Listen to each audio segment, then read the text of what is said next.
This conference will now be recorded. Hey everybody, this is Dr. Doug Smith. It is Monday at 2:30, so it is time for our Monday through Thursday 2:30 podcast. This is a podcast where you will hear the science about what actually happened in this opioid crisis. This isn't where you're going to hear some psychiatrist opinion. In fact, I'm not a psychiatrist. My background's emergency medicine, which means we know a little bit about everything and a lot about nothing. That's what we do in emergency medicine. But we're here to talk about the science. And today we're going to take a little bit deeper dive into this document that we've created called the FDA Genocide. Okay, I created this document, but I created this document using the American Heart Association data. It's the best data in the world. Okay, that it's a highly trusted source. I completely trust the American Heart Association data. The American Heart Association has done a great job of getting us real numbers on the annual number of deaths from heart attacks and strokes, what are called cardiovascular deaths. Okay, and what I want everybody to look at is that we took the 2019 graph from the American Heart Association and we added some more data points to it. Now, we used the 2019 graph because the public health experts just seem to get really confused when COVID gets involved. I mean, their attitude towards COVID is unlike anything I've ever witnessed before. Okay, I don't have a lot of respect for public health people to begin with, and their behavior has taken whatever little respect I had and has just destroyed it because they have really dropped the ball on this one. But using the 2019 data, it's very obvious that in 2012, there was an increase in cardiovascular deaths. Now, this is after decade after decade after decade, year after year after year of a fall in deaths. You know, the number of deaths going down, down, down, down, down. Okay, and you can see that on the graph there. And all of a sudden, in 2012, number of deaths go up. I want you to find that on this graph. I want you to take the time and study this image. Okay, and if you look at the image that's on the screen in front of you right there, you'll see that in 2011, okay, the number of deaths is there at the bottom of the image. Find where it says 2011, 2011 equals 786,641. Okay, I want you to find that. Okay, and then you'll see 2013 equals 800,937. And the point is that the number in 2013 is bigger than the number in 2011, which means somewhere there in 2012, things turned. Okay, the number of deaths have been going down. All of a sudden, the number of deaths are going up. The number for 2013 is bigger than the number for 2011. I want you to see that. I want you to understand that. That's very important. Why all of a sudden, after years and years and years of the number of deaths going down, why all of a sudden did the number of deaths go up?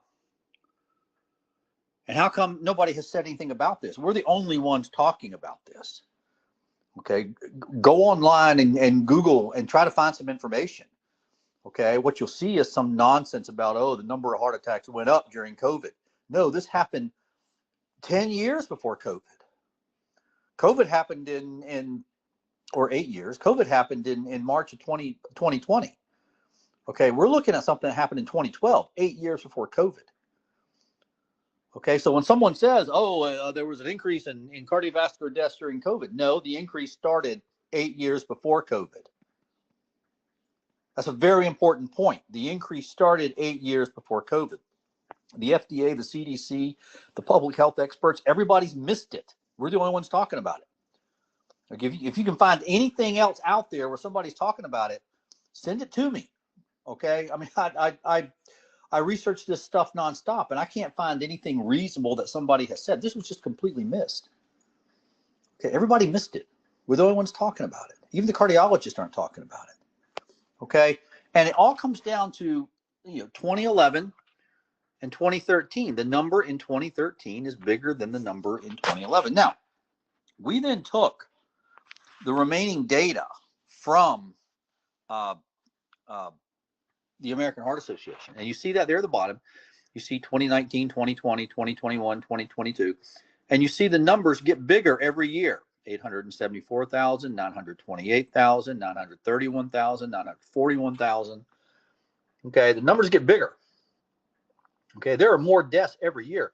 Now, at some point, when enough of the opioid people are dead, okay, as this vulnerable, genetically damaged population moves into extinction, okay, the number of deaths will fall, and it may have already happened. We just don't have the data yet. The last data we have from the American Heart Association is 2022.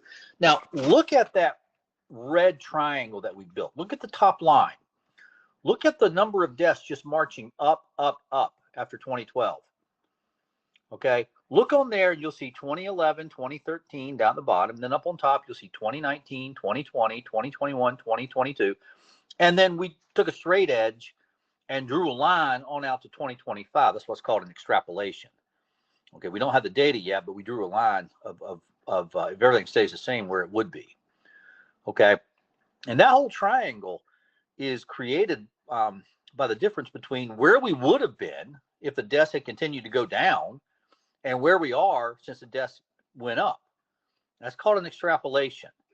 And if you very carefully look at that, okay, you're approaching 4 million deaths.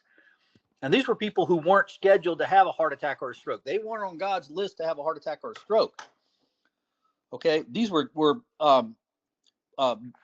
younger people than usual, and predominantly in rural regions. Okay, the rural regions have really taken a hard hit here. Okay, but these weren't people that were scheduled to have a heart attack or a stroke. These were people that were killed by their own body. They were killed by their own body. They were killed by their own body when their body lost control of their adrenal glands and their body killed them with adrenaline. Okay, those of you who have experienced opioid withdrawal, you know what that felt like. Okay, you may have thought that you were going to die, and now we're beginning to realize there was a good chance you were. Okay, I think given enough times in opioid withdrawal, everybody would eventually die. And that's consistent with the graph that we're looking at here. This is a graph consistent with extinction. These people are moving into extinction. Okay, buprenorphine can stop this, but oh my gosh, has the DEA put a halt to the use of buprenorphine? And they did it partly on us. So I could go on and on and on about this, but I don't want to go too far each day. You know, for the most part, we try to create a podcast that people can listen to when they're driving to work or whatever. That's kind of hard to do when we're looking at these graphics, but I want people to look at these graphics. So if you're listening to this as a recording and you're driving, listen to it again when you get home. I want you to look at these graphics. And I want you to post this podcast on your social media and everybody else's social media. We're looking at the real science here, folks. I didn't make these numbers up. This is the American Heart Association numbers. You can go online and Google American Heart Association. You can Google it year by year. That's what I did. And you can look at the numbers for yourself. They're there. Okay, now remember, the American Heart Association runs about 2 years behind. So in 2025, we'll get the 2023 data. We don't have it yet. In 2024, we got the 2022 data. Okay, they run a couple of years behind. All right, it takes them a couple of years to pull the data together. So let's hold here for today. We're going to come back to this graphic tomorrow. We're going to spend a lot of time on this. Stay with us. I want you all to understand this. Please like and subscribe us. Post this podcast on your social media and everybody else's social media. By the way, I have started the book. I'm really excited about it. I think we can put together a good story. I'm leaning towards titling the book "The FDA Genocide." The FDA needs to own this. They did this. They did this to you. They did this to the country. You're looking at what the FDA did. Okay, the FDA missed the genetic damage from the opioids, and you're looking at almost 4 million people that have died from a heart attack or stroke, and another million that have died from overdoses. So, you know, the FDA is responsible for coming up on about 5 million deaths. Okay, put that in perspective. You combine the deaths of all the wars the United States has ever been in, it comes out to be about 1 million. Okay, you combine the deaths of everybody that died from COVID, it comes out to be about 1 million.